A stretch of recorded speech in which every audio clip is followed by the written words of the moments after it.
Just on the different, right? One to go. Yeah, Ah, without the coffee, so it's not the you can same. just start externally, like Or manage send it the other side around. Like, where do I go? I'd like to see it this way. Ah, Where do I go? configure the URL My love. manually. That's what you're doing? Yeah. Okay. Just wanted to know.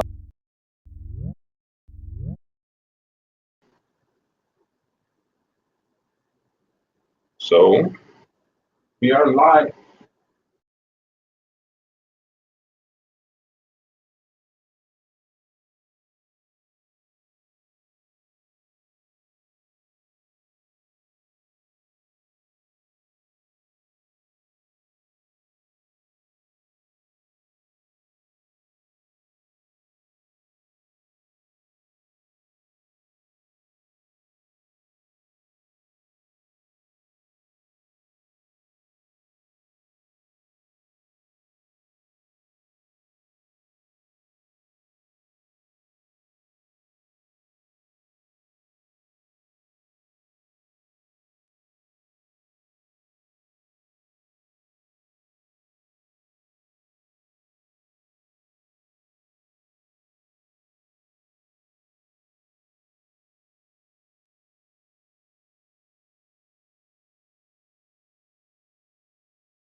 One, two, three, four. 1, 2, 3, 4 test.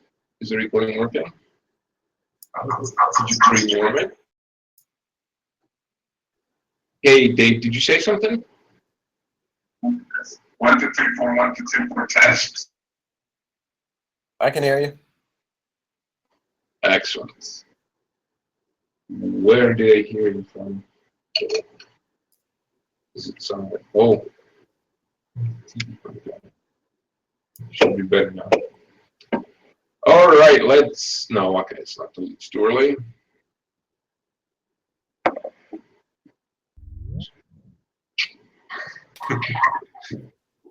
Hey, Brian. So there's this there's this sketch from Louis C.K. where he says that he had some T-shirt, something like that said something like Eager Beaver or something like that.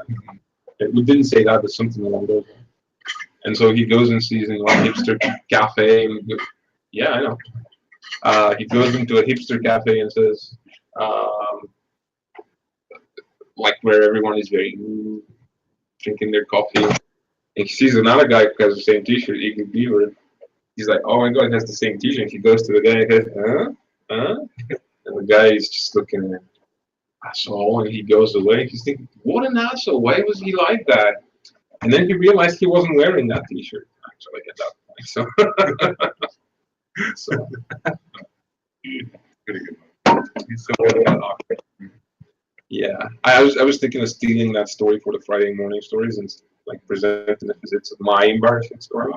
But then I wondered, Louis C.K. is sufficiently popular, so Yeah, it's probably not other safe. people would have seen Probably it. So. not safe. But I actually, yeah, I could have changed it to shoes, for example. How's it going, Brian? It's going good. How are you guys doing? Doing great, actually. How's that? How's that rest coming?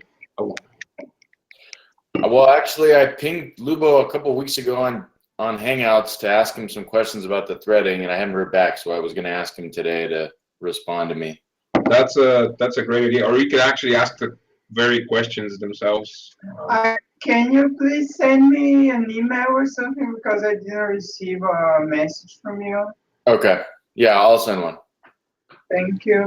Or you could ask the questions now as well. That also works. Well, it's a little. I wanted to ask a little more involved, and I have some Java stuff I wanted to ask him. So it might be a little too off in the weeds for this call, but Okay. Good. So let's get started. We're going to get started with the progress update. Um, and why don't we start with Pavel? So Pavel, you've been working on the eye stuff and a few other things. Yes, so during 2 weeks, so price starts me. Yeah, we can't hear you, Pavel. You can you also.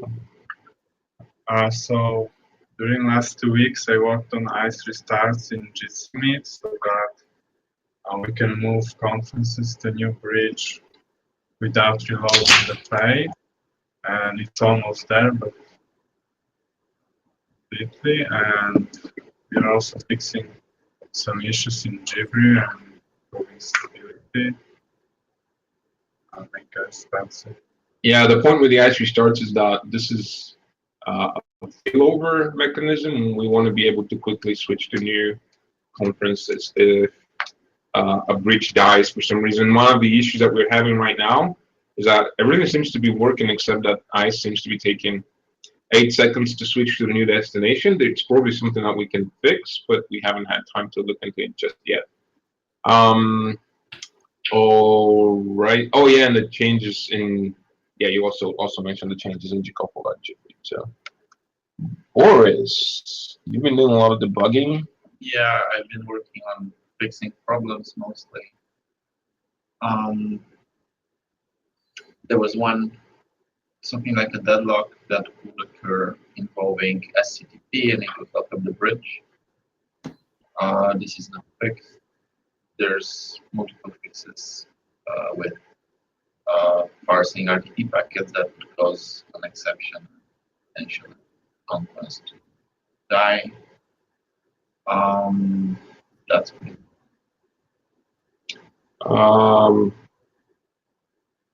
Okay. Aaron, would you like to talk about Jibri? Yeah, so this is the first call in which we are actually recording using our recording system. It's streaming live to YouTube. It's working pretty well.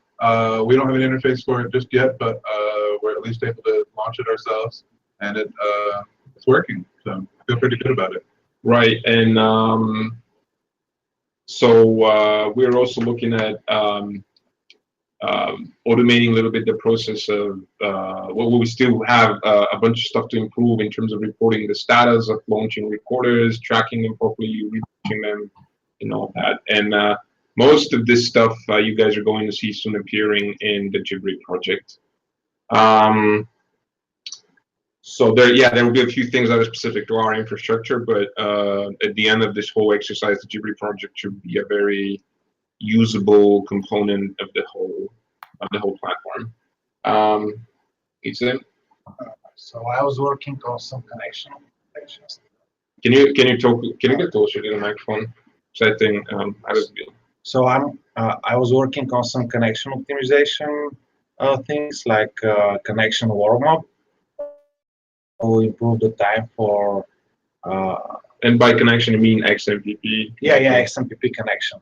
I was trying to improve the time for connecting, actually, and we're almost ready with that. Probably that week we're going to commit something. Right. So the idea is that because Trove takes a long while to connect to the XMPP server, we're adding a component on the server itself that will warm up, that will basically pre-connect and then hand to the client a bunch of arguments so that it would be able to just connect without going through the whole procedure. We haven't decided whether or not this specific component will be released, but the changes in Meet will be open source. So if anyone else wants to write their accelerator, that will be possible. Yeah, and it shouldn't be very hard. I mean, it should only prepare the connection and return some IDs. Right. So yeah. And that should take at least a few hundred milliseconds of connection time. Thanks. So this thing with the XMPP connection warm-up is part of a global effort to optimize the connection time, like from the time people are commencing loading the page to the time that media starts coming in and is rendered. My part in this up to now has been focused on solving, reducing the time between the start of ICE connecting till the end of the ICE connection establishment, which includes the DPLS negotiation, the security of the connection. It was a long and difficult battle. So I currently have something which improves, reduces the time in a way, and it's gonna have to go through the preview before it's merged. And as part of that, you can actually talk a little bit about exactly what we changed, what we did to your committee during the weekend. I think that's going to be. Yeah, so what's happening, and this is a problem that RPRTC suffers from as well, is that Chrome is trying to initiate a DPLS negotiation yet to try to set up a secure connection. And even though the other side, Video Bridge or Chrome responds in some time, Chrome will still wait for 1 second and do a retransmission and then start the secure connection negotiation. So what I did was turn Chrome into a DTLS server, so that the video, so that it doesn't impose this 1 second delay when it's a client. And now the video bridge is going to be the DTLS client. So we're ending up basically in a situation where we have preferred roles for every step of the process now, because GT Video Bridge wants to be a controlling agent, and but the client in the DTLS server, DTLS negotiation. So it feels like we're like nailing nails into every single path of the signaling, and we're making sure that we are at the spot where we want to be. And it's not that I'm bothered by that, but in the future, we may want to fully change that bit around. Well, that bit. We may change the whole ICE part by implementing ICE Lite in the bridge. And did you mention that actually? No. Okay. Because, well, that's why ICE Lite exists. It should save a few round trips here and there. It should completely eliminate the need for us to be controlling. Well, it wouldn't happen by itself. We'd have to just fix the issue that was bugging us with the controlling thing before. But yeah, that might be one of the changes we do in the following weeks or couple of months. Support for ICE Lite in the bridge. Yeah. And Lubo is continuing to look into the connection optimization stuff. He'll be reviewing a few other components of the connection process and potentially improving them as well. Yana? So I've been able to commit and master some of the things that I've been working on recently. One of them was the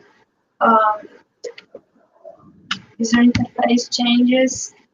So they're in master now. Meet GT isn't the service isn't yet updated, but can see them. Yeah, in GitHub And on BetaMe, GT. and on BetterMate. Yes. There are mostly cosmetic changes, but we're continuing the effort, and there will be more changes coming on. I'm going to work on that, continue to work on that this week and next week probably. We have also added a follow me feature, which is also in master already. It's the ability to follow the moderator and what they see on their large screen, which means basically that when the moderator pins someone, all the followers are going to see this person, or if the moderator opens the shared document, everyone is going to see this the document, and it's also connected to another feature that Damien worked on, shared YouTube video. He's going to talk more about that, but yeah, the follow me feature also follows YouTube videos in other sharing one. Yeah. So that's for me. Thanks, George. So I mostly worked on an issue that we had related to simulcast. When we selected a different participant and the streams changed from high quality to low quality, we had scrambling videos and phrases very, very, very often. We have been looking for that issue at different places to find an explanation, and there isn't at different places. So it took quite some time to figure out what exactly the issue is. It turned out that we it turned out that it was a problem with the way we handle the timestamps in the packets that we're sending to the clients after we rewrite them. So that's now fixed. But during our tests on Friday, we have observed now a different issue. So very frequent small length freezes and high number of PLIs of clip packets. So we need to figure out why this happens. And yeah, that's what I was working on mostly the past couple of weeks. Yeah, and that's also what we'll try to get this thing resolved this week as well with the freezes, because this is basically the last bit that makes simulcast not super safe to deploy. But we think we're nearly there. So we've been testing simulcast for our daily stand-ups for the past couple months, and it generally does behave fine. So this last, after removing the scrambling videos problem and the big freezes that everything right now, this is potentially the last thing we need to address. And then we'll enable it on Meet GT. I don't know if anyone else is actually using it in production here, but we will start to do that soon. Damien? Shared video. This is what I've been working the previous weeks. What's your video? Everybody can share a YouTube video where all the participants that are watching it are following the one that has shared it. It means that when he pauses the video, on the other side the video is paused. When a late participant joins, he starts watching from the current position of the video, or from its position, or it is paused. Also, the one who is sharing is controlling the volume and the mute. And that's it. It's already in master with few fixes that are coming. And yeah. Right. And that completes the round of the table. And we can now move to the open mic. Is Ingo on the call? I don't think so.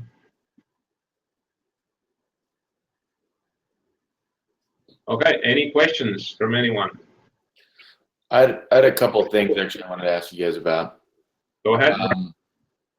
Boris, I found a couple more issues in the last end controller.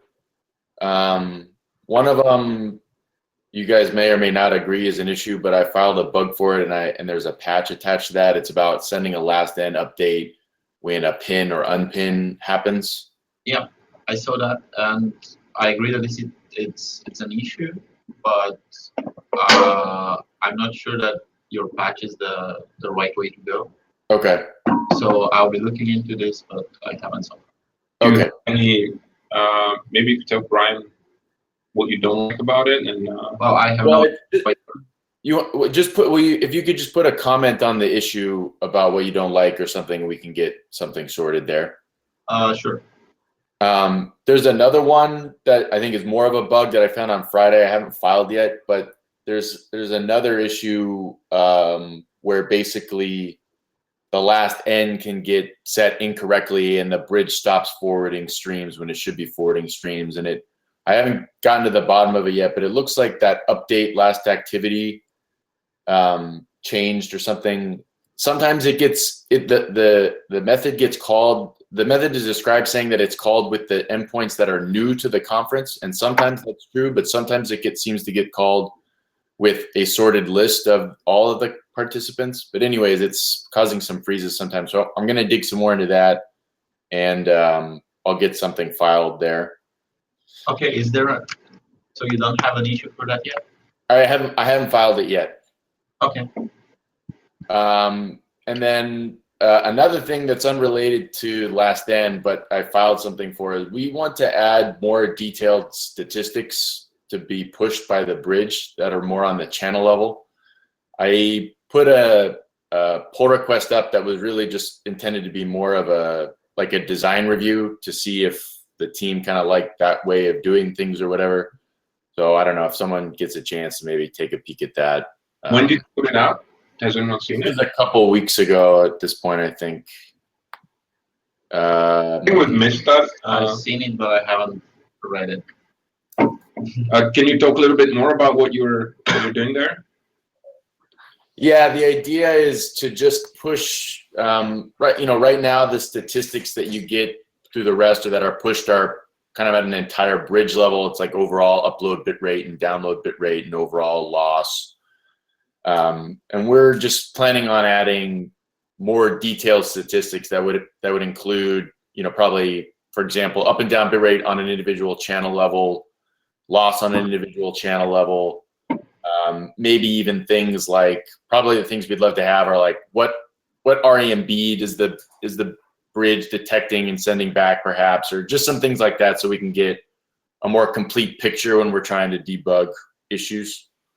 Hey, Brian, this is Dave Ertl. That's something we're kind of also looking at doing because we do stuff like media stream states and whether it's muted or paused and that kind of stuff. Yeah. Okay, cool. To help out with that. Cool. So the pull request I did was just intended to be a little design review of a way for the channel, to kind of push and scope key value statistics on its own, and it was just kind of the first thing that looked reasonable to me. I didn't know if you guys had anything in mind. There might be a better implementation, but I just wanted to get a conversation started there. That's something we're going to be looking at pretty soon. Okay, we'll have a look. It is something that we've also thought about. We actually talked about it on the call before because we're currently using CoStats, and that is one of the things that we'd like to start feeding them as well, because currently Chrome doesn't even, originally we were hoping that Chrome would give us that, but it doesn't expose any of the remote stats anyway. So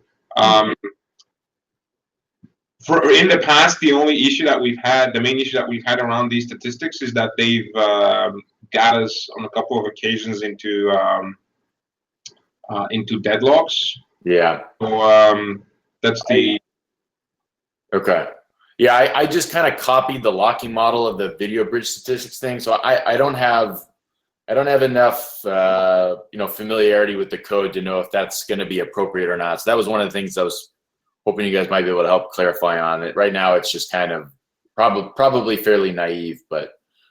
So just a heads up on both of those patches, and if anyone else is waiting with other patches, this week might be a little bit slow for us because we have a few internal deadlines coming along for Friday. We're going to try and look into those, but maybe some of them will be delayed till next week, and I apologize for that. But anyway, is that can we get volunteers to look into both of these? So Boris, you said you look in the last one. Yeah. One. Does anyone want to look into the stats one and get a review? I can have a look at the stats one. Okay. Good. So George, your man. Right. Thanks, Brian. Cool. Thanks, guys. Anyone else? Hi, this is Dave. I just had more of a general question around the video bridge. We've been seeing some issues where people that join the conference and have their video muted, they don't receive video streams from the other users in the conference. And I was trying to kind of nail down what the parameters are for when the video bridge itself decides to mute streams. So are you guys using Meet or are you using another client? We're using our own in-house client, and we run the bridge through an XMPP focus controller. Using our controller or another one? We have our own controller. Okay. So the bridge does not drop video streams in any circumstances unless you have last 10 set. So that's the only. Are you setting last 10? Yeah, we have last in set, and we looked, and it looks like the last in messages that are coming across the data channel are correct. But we're seeing the stream state itself is set to muted, even though the stream is connected. Where do you see this? Where do you see that state set to muted? We see it on the client. On the receiving end? Yeah. Have you checked for RTP packets if they come out of the bridge for the specific participant that appears to be muted? Yeah, the packets are coming out, but it looks like the stream state is muted. So it could be a signaling issue or something, because if the packets are coming out of the bridge, it should not be a problem in the bridge, right? That was my understanding as well, yes. But I'm just trying to see if there's anything that I missed. I've actually never even seen a stream being muted on the receiving end. Like, okay. Is there? I mean, I might be missing something, but in WebRTC, is there a way for stream to be muted other than you just calling the mute or stop or whatever it was? I don't remember on that stream. I don't see how else the media stream can end up in muted state. Or am I missing something? Well, maybe you don't even have the stream because you have messed up the signal. But then you don't have the stream. Well, we have the stream because we can see the packets coming through on the client. No. But do you have the stream object? Yeah, we do. And that object tells you it's muted? Yeah, the state is muted. I personally can't see another way for this to happen other than the JavaScript muting itself. Okay. All right. Well, we can dig in further on our side. I just wanted to make sure there wasn't something obvious that I was missing. Well, as long as the packets are flowing from the bridge, then yeah, there's nothing wrong with the bridge. I don't know. Potentially, what if a specific thing in the and that's on Chrome, I assume, not on Firefox. That's in Chrome. What if the SDP line is set to send to receive only, would that translate into the stream being muted? Does anyone know? No, but that's a good. I don't think so. Yeah. Well, yeah, it sounds like this would be a JavaScript side issue. But if you do find a problem with the bridge, let us know. Absolutely. Okay. Okay. Appreciate it. Thank you. Sure. Hello, hello, hello, hello. Hello. Hello. Do you hear me? Yes, we do. I have a question. Is there a detailed description of the server API for the client? I'm sorry, can you repeat that? Is there a detailed description of the server API for the client? I mean, we are working on iOS application, and I would like to connect to the web application. But are you guys using Gcofo, or are you writing your own controller? We don't know. We don't know how to connect. Where to start? Okay. But do you have a working deployment of Meet and GTB Bridge that you can use from a browser? No, we just use it like in box, and that's all. We install it on Ubuntu and using. But how to create application? No, but I mean, yeah, you do have it working somewhere, and you are able to connect with the browser. Yeah. And you're using this application to have a sample demo call, basically. Yeah. Okay, so what you need to do, the part that you need to implement in an iOS application is basically Jingle, and that is not well documented at all. So there's basic Jingle that is described on the XMPP Standards Foundation, but we use a bunch of things that haven't been standardized, or some have been just a little bit, like Bundle and these things. What I suggest you do is basically, or two things. One thing that you can do is basically look at the XMPP traffic that is exchanged between the browser and the focus when you start a regular call from the browser. And this is basically what you'll need to send from iOS as well. You will get a Jingle session initiate from the focus, and then you have to respond with the session accept. Just look what the client is doing on the browser. Look at the XMPP messages and make sure that you're sending those back. Now, this is the first thing. The second thing is that you can actually go and use the Comcast application, which is, I don't remember how it's called, GT Meet iOS, I think, maybe, or... we saw it. Yeah. But it's... Yeah, well, they actually have that bit implemented and working.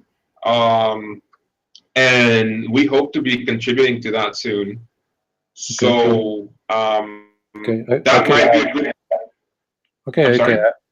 I thought you have just written documentation where can we just follow steps, and that's all. Okay.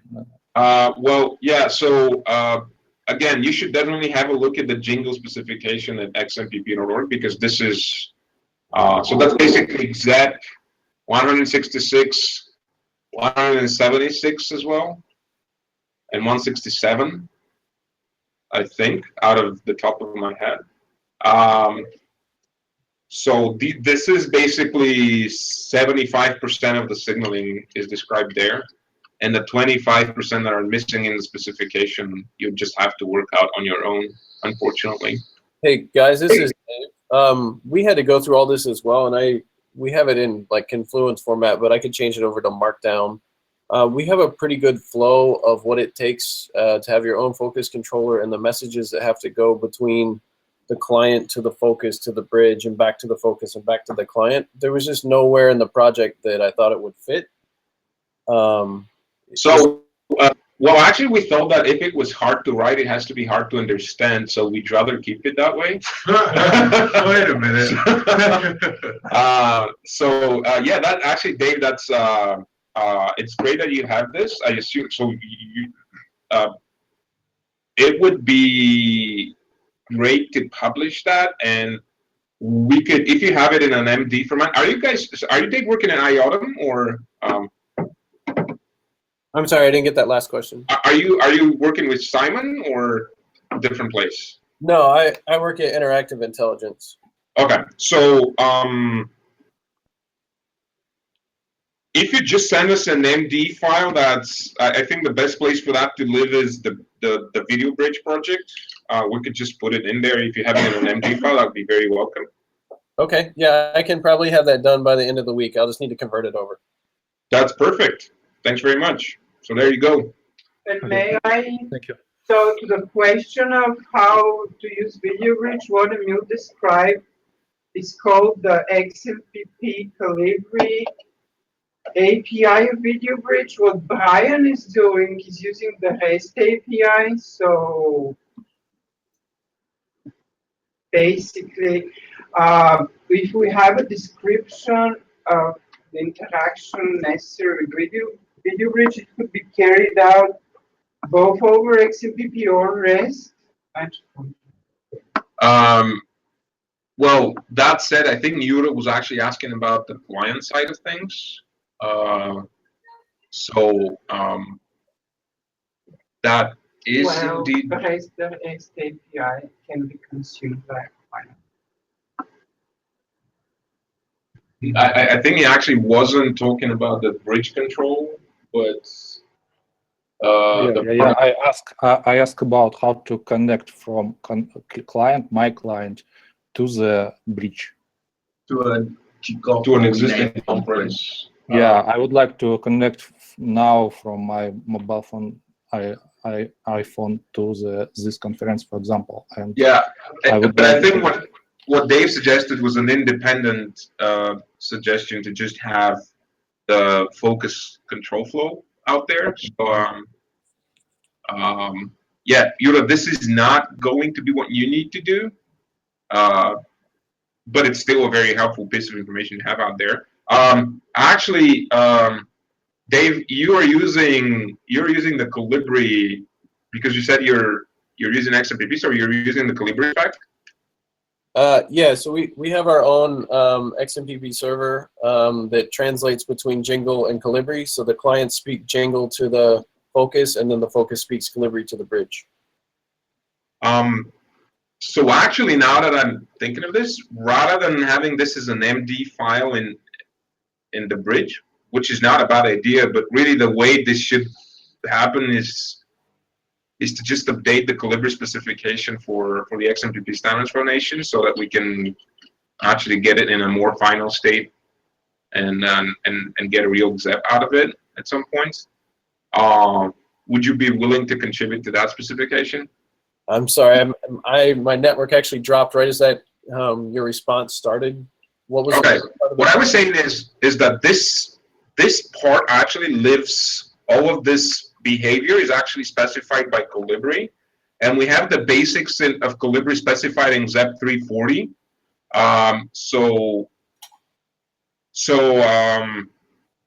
It sounds like you have pieces that would actually live best in.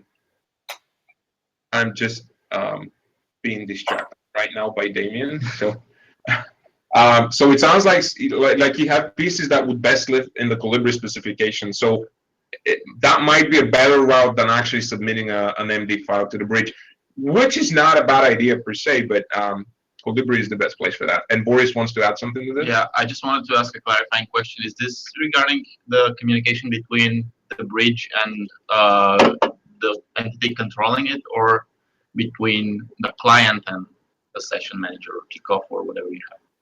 Well, in my case, we have the signaling from the client to the focus, which is the controller, and then the controller to Calibri and back. So I have both sides. So you have both sides, okay. Well, the side that is between the controller and the focus is where, and then the bridge is what you're going Calibri. But the rest of it, should actually probably go as documentation in GCOFL. Okay. I can submit it in a generic format for you guys, and you can tear it apart and break it up where you want. Or if you give me direction, I'm happy to contribute to either one of those. Okay, thank you. Let's do that. Thank you. This stuff was a pain to figure out. I don't want everybody else to have to struggle through it. I'm curious though, if you ended up using XMPP, why did you not just use Jcofo? Because we have our own XMPP server that we need hooks in for some of this stuff for reporting and statistics. But you can connect Jcofo to any XMPP server. Okay, that's something we can look at. I mean, it's not that I mind, but it sounds like it's doing what you guys are working on is basically equivalent to Jcofo, so we might as well be joining forces. So. Yeah, I haven't looked at any of the Jcofo stuff, so I'm actually not familiar with that. But it is an XMPP component that just connects to any XMPP server. And that acts as the controlling component of the video conference? I'm sorry, can you repeat that? What role does Jcofo play? Does it act as the controller for video conferences? Yes, it invites everyone and it sends the session, initiates, it allocates the channels in the bridge, that stuff. Okay, I think the reason we use our XMPP server is because we have our own XMPP chat client, and we just take chat messages and upgrade them to video so that they can start a video conference right from inside their chat. But I mean, it doesn't mean we couldn't use Jcofo for that in the future. Okay. So I'll take a look at it and see if it fits our needs. Okay. Thank you. Hi, everyone, again. May I? Sure, go ahead. This is Lucy, the guy with the weird fork for or the responsive layout for Jitsi Meet. It's in the chat, the link. Yeah. I wanted to ask whether anyone checked that, because I didn't get any feedback in the link Marks sent for the issue 335. So I was wondering whether it's desired to do a pull request for that, or if anyone checked my changes in the fork.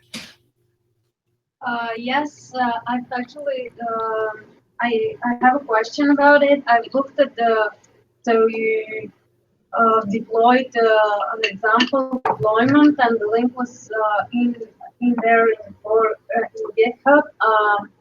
And I went there, and I'm wondering, is it up to date? Because some of the issues I had there were already reported in the discussion, and I was still seeing some glitches and some problems with the already reported bugs. So I was wondering if I'm testing the right thing, or should I deploy it myself? And it's already all of the issues are already fixed.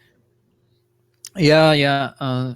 Unfortunately, some issues which were already fixed slipped in there, because I was using a slightly older CSS from the old CSS file for this test or for this demonstration of the team. Actually, I will put the link also in the chat for the deployment test server.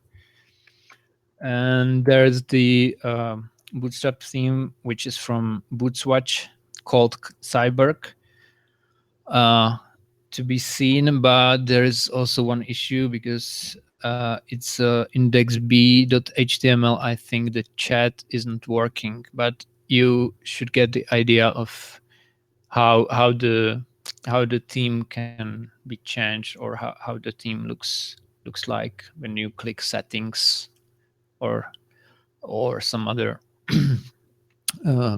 components of the UI. It's just to show how it could look like. Of course, if you download other Bootstrap theme, you could have a different look. why I made it in index.b.html is the reason is I had to refactor a lot of the code to include the Bootstrap classes, and it would be I think it would be a lot of conflicts if I would do it in the index HTML directly. So I just made this in a separate file. Okay, That's one reason. I'll definitely have I'll have a second look, and actually when because I myself was doing some changes in the CSS files, and I wanted to have a look at your work before doing that. I don't think it will be a lot of conflicts, and I've tried to do minimal changes. But I'll definitely have a second look, and we'll give you some feedback, and then we can, if you're ready with it, we can do a PR, and I'll review. Mm-hmm. Yeah, I was wondering if it's easier if I do it in the index.html again and fix those CSS files, and then ask for the pull request, or if it would be easier if I could have a chance to get commit access to the main Jitsi, if it would make things easier on.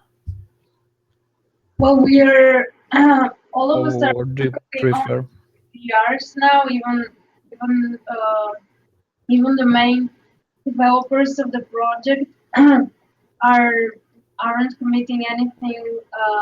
So without a PR and a review, so a PR is the way to go. Mm-hmm. All right. So yeah, Lucy, do you think there's a way to do that in an incremental fashion so that we can start with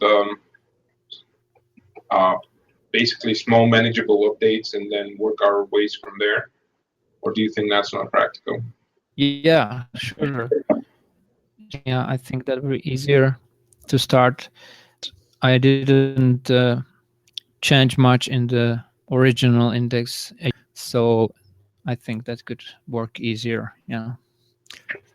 So I can comment. I can do a pull request with that file and get rid of the test one, and just incrementally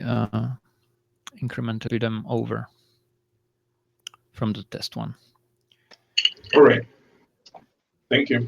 Yeah, and other question I have is, yeah, I think about the implementation or about the integration.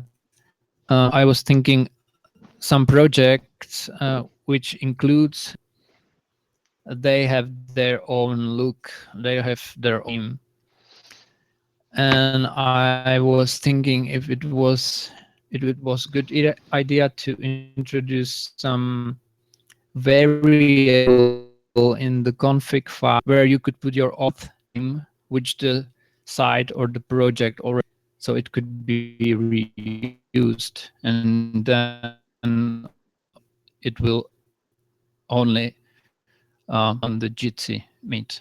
I'm sorry, can you repeat that because you were cutting a The little same bit? loop project. Sorry? Could you please repeat that because you were cutting a little